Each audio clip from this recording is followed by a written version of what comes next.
Hello, I'm Andrew, and this is Alastair. Today we're going to talk to you about the scimitar, which means lion's tail or paw. Scimitar itself is French or Italian, but we're not quite sure which.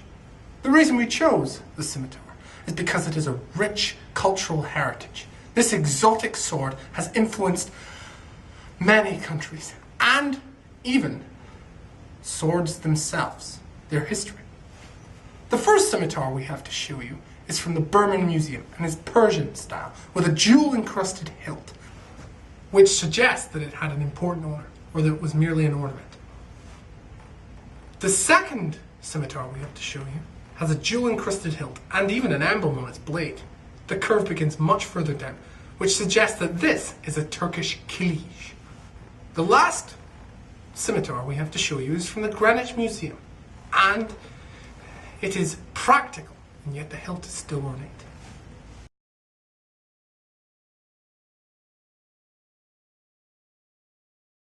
The oldest scimitars we know is the Persian style, also known as the Shamshir, and it is predominantly curved, which would have made it ideal for mounted warfare. Also, mentioned before is the Turkish kilij. These begin to curve much further down the blade and have a sharp pointed tip. The regular Shamshir can be estimated at a length of between 76 and 92 centimeters. The blade curves, which creates a cutting force that could cut through armor. The Mamluk soldiers of Egypt had their own style of scimitar. They had the same hilts as the old version, but the blades were less curved.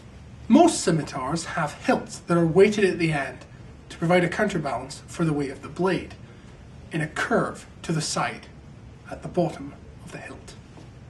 So, we've seen the scimitar has many variations throughout its history. The Persian Shamshir, the Turkish kilij, and the Mamluk saber. What they all have in common is their cutting power and the curved blade. Curvy.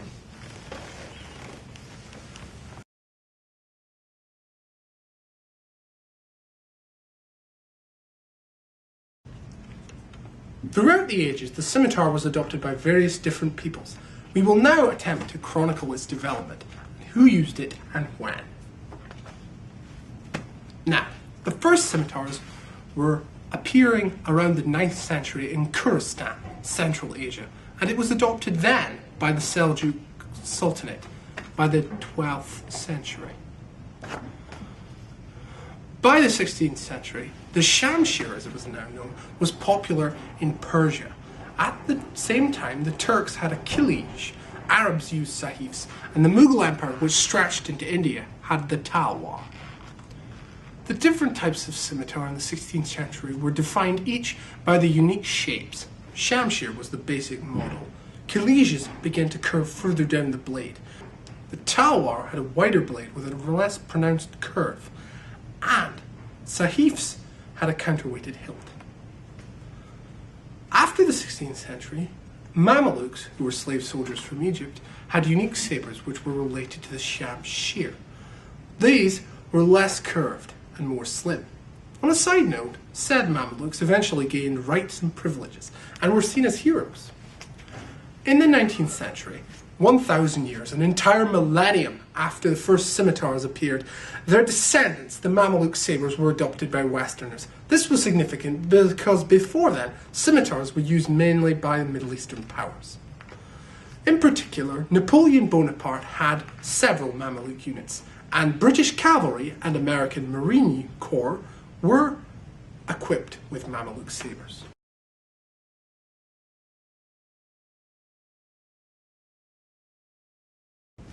So far, we have seen that the scimitar, contrary to popular belief, is not purely a Middle Eastern sword.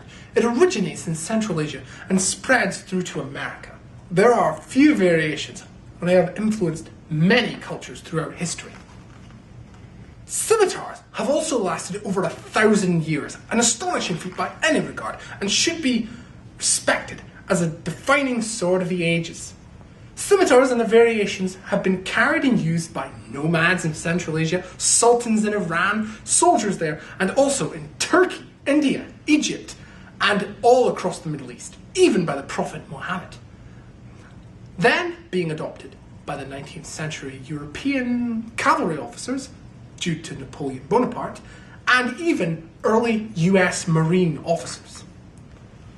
The scimitar and its relatives show us that not all swords are straight, and we discovered that curves are good for cutting even through armour.